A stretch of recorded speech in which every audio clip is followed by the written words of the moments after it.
नमस्कार दोस्तों। आज हम बात करेंगे एक बहुत ही महत्वपूर्ण न्यूज़ आर्टिकल के बारे में। दोस्तों, इंडियन एक्सप्रेस में और तमाम अन्य अखबारों में कल एक लेख छपा था नेता विपक्ष श्री राहुल गांधी द्वारा, जिसमें उन्होंने महाराष्ट्र इलेक्शन में जो नवंबर 2024 में इलेक्शन हुए उसमें हुई धांधली के बारे में बड़े विस्तार से डेटा के साथ उन्होंने चर्चा की है कि किस तरह से चुनावी धांधली और तमाम मशीनरी का उपयोग करते हुए, और चूंकि इलेक्शन के बाद ही उन्होंने इस चीज़ के बारे में चर्चा की थी, लेकिन अभी वो काफ़ी उनकी टीम और पार्टी काफ़ी रिसर्च करके अब जब पूरे आंकड़े और तमाम चीज़ें सामने आ गई हैं, तो इलेक्शन कमीशन की आधिकारिक वेबसाइट के आंकड़ों के साथ उन्होंने इस चीज़ को रखा है, जिसमें उन्होंने 5 बिंदुओं के ऊपर चर्चा की है। जिसमें सबसे पहली बात जो कह रहे हैं कि जो किसी भी गेम में एम्पायर न्यूट्रल होना चाहिए, उस चीज़ को मैनेज करने के लिए रूलिंग डिस्पेंसेशन ने, जो सत्ता थी, उसने इस तरह के नियम बनाए। जो अपॉइंटमेंट ऑफ इलेक्शन कमीशन के संबंध में जो एक्ट था, उसे चीफ जस्टिस को हटा दिया गया ताकि हमेशा जो है 2-1 की मेजोरिटी हमेशा सत्ता पक्ष में रहे। जैसे उसमें प्रधानमंत्री रहेंगे, प्रधानमंत्री द्वारा अपॉइंटमेंट एक कैबिनेट मिनिस्टर और नेता विपक्ष लीडर ऑफ अपोजिशन। तो चूंकि उसमें प्रधानमंत्री और जाहिर सी बात है गृह मंत्री थे और एक राहुल गांधी, तो इस मीटिंग का वैसे भी कोई मतलब नहीं है, क्योंकि हमेशा 2-1 की मेजोरिटी रहेगी तो हमेशा अपनी पसंद के व्यक्ति जो अपने इशारों पर काम कर पाए, चीज़ों को मैनेज कर सके। तो पहले ये चीज़ सुनिश्चित किया गया कि अंपायर जो है अपना हो, ताकि वो हर फैसला हमारे हिसाब से करे। दूसरी बात जो करते हैं वो बड़ी महत्वपूर्ण है कि दोस्तों 2019 के महाराष्ट्र विधानसभा चुनाव में जो नंबर ऑफ वोटर्स थे, टोटल एलिजिबल वोटर्स, वो 8.98 करोड़, और 2024 यानी पाँच साल बाद जो अगला लोकसभा चुनाव हुआ उसमें थे 9.29 करोड़, मतलब करीब करीब 31 लाख नए वोटर्स का इजाफा हुआ 5 सालों में, 2019 से लेकर 2024 तक। लेकिन कितनी हास्यास्पद बात है कि चूंकि लोकसभा इलेक्शन में इतनी बुरी हार के बाद से, महाराष्ट्र की मैं बात कर रहा हूँ, कि जहाँ एनडीए की करारी हार हुई, एक तरह से काफ़ी कम सिंगल डिजिट में सीटें आई, तो उसमें मतलब बीजेपी की, तो उसमें 5 महीने में लोकसभा जो जून में हुआ और नवंबर 2024 में, इसके बीच में वो संख्या 9.29 करोड़ से बढ़ करके 7 करोड़, यानी करीब करीब 41 लाख नए वोटर जुड़ गए सिर्फ 5 महीने के अंदर, सिर्फ 41 लाख। इस बात को उन्होंने इस अपने लेख में रेखांकित किया है कि 5 साल में सोचिए 31 लाख वोटर बढ़े और सिर्फ 5 महीने में 41 करोड़। तो इस तरह से बहुत सारे फेक वोटर्स की वो बात कर रहे हैं जो रजिस्टर हुए हैं वहाँ पे, और इसी को बेस बना करके जो तीसरा पॉइंट वो पर चर्चा कर रहे हैं कि जो बड़े वोटर का बेस बना करके, और जो इलेक्शन कमीशन जो इन्फ्लेट कर रहा है वोटिंग टर्नआउट परसेंटेज को, जो शाम के 5 बजे तक दिखाया जा रहा है कि 58%, करीब करीब 58%,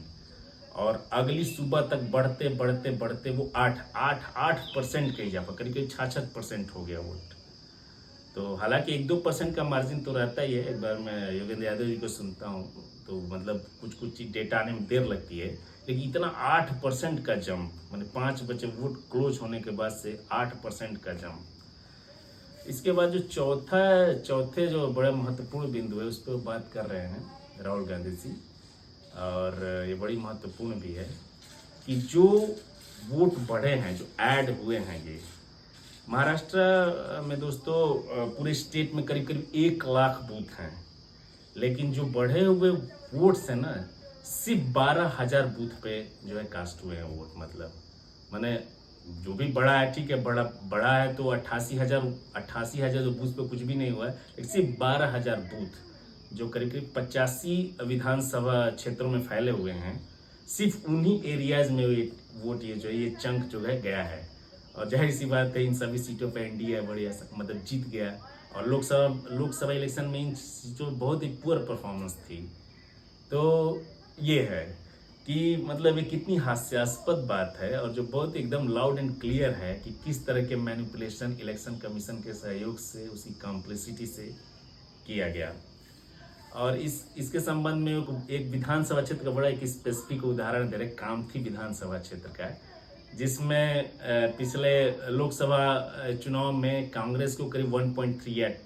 मतलब 1,38,000 वोट मिले और फिर विधानसभा आया तो करीब करीब 1,36,000, मोर और लेस सेम रहे। उसी में बीजेपी को करीब 1,35,000 या 1,30,000 के करीब वोट मिले थे, लेकिन वो अचानक से बढ़ करके 1,70,000 के ऊपर चले गए और वहाँ पर विशेष रूप से उस विधानसभा में करीब 35,000 नए वोटर्स ऐड हुए थे। और मैंने कितनी मजेदार बात है कि सारे 35,000 के 35,000 वो बीजेपी के समर्थक निकले। तो ये रहा जो है कामठी विधानसभा क्षेत्र का। इन सब के बावजूद भी, इन सब डेटा के बावजूद भी, चूंकि उन्होंने एक बहुत बड़ी बात रखी है कि किस तरह से डेटा छुपाया जा रहा है। अपना आदमी है भाई, आयोग से लेकर हर जगह, कि जब वहाँ वीडियो फुटेज की बात की गई कि सीसीटीवी की रिकॉर्डिंग, वो भी हाई कोर्ट का ऑर्डर था कि इसको प्रेजेंट करना था स्टेट को कि भाई जो सीसीटीवी है बहुत सारे विधानसभा क्षेत्रों में जहाँ बात की गई थी इस तरह की धांधली हुई है, तो जो 1961 का सरकार और इलेक्शन कमीशन ने आपस में बातचीत करके और 1961 का जो इलेक्शन कंडक्शन का एक रूल है 98(2) समथिंग ये है, ऐसा है, एग्जैक्ट मुझे याद नहीं आ रहा है, उसको इन्होंने चेंज कर दिया है। चेंज इसलिए किया कि जो भी इलेक्ट्रॉनिक रिकॉर्ड है, वीडियो फुटेज है, ये प्रोवाइड नहीं किया जाएगा। मतलब साफ साफ देखिए, इस टाइमिंग पर अमेंडमेंट करना और इस रूल में अमेंडमेंट करना कि हम सीसीटीवी फुटेज नहीं देंगे, कोई इलेक्ट्रॉनिक रिकॉर्ड प्रोवाइड नहीं करेंगे, ये साफ साफ दर्शाता है कि सरकार की मंशा क्या है। तो ये बड़ा गंभीर विषय है कि ऐसे तो एक बड़ी महत्वपूर्ण बात भी इन्होंने की है कि जो एक्स्ट्रा वोट ये बता रहे हैं 8% का इंक्रीज शाम के 5 बजे के बाद, इलेक्शन क्लोजर के बाद जो दिखा रहे हैं, तो उसमें एक चीज उभर के आ रही है कि अगर कॉन्स्टिट्यूंसी वाइज देखा जाए तो पर बूथ करीब 500 एक्स्ट्रा वोटर ने 5 बजे के बाद वोट किया। अगर मान लेते हैं कि एक वोटर का ऑन एवरेज 1 मिनट से ज़्यादा ही लगता है, आप लोग वोट देते होंगे, लेकिन मान लीजिए एक वोटर 1 मिनट लगाता है, तो 500 लोगों को वोट देने के करीब या 600 लोग, 600 डेटा बता रहे हैं कि 600 लोगों ने 5 बजे के बाद पर बूथ इतने लोगों ने ज़्यादा वोट किया है, तो उन 600 लोगों को वोट देने के लिए करीब करीब 600 मिनट या करीब करीब 10 घंटे लगेंगे। तो मतलब क्या इलेक्शन कमीशन के अनुसार सुबह तक वोटिंग होती रही। तो ये बहुत ही क्लियर दिख रहा है कि एक बहुत लार्ज स्केल पे जो है धांधली हुई है और इसका बहुत पक्का सबूत भी, वो भी ये सब डेटा इलेक्शन कमीशन की वेबसाइट से लिया है राहुल गांधी जी ने। तो ये, और इसको महाराष्ट्र मैच फिक्सिंग का जो है एक नाम दिया आर्टिकल का। तो ये बड़ा गंभीर विषय है और इस पर जो है बहुत ही एक आम चर्चा होनी चाहिए, लोगों की भी चर्चा होनी चाहिए। मीडिया तो जाहिर तौर पे इस पर हमेशा की तरह साइलेंट रहेगा, ये सवाल उनके लिए सवाल कभी थे ही नहीं। तो ये था, तो ये आर्टिकल में बड़ा तथ्यात्मक है और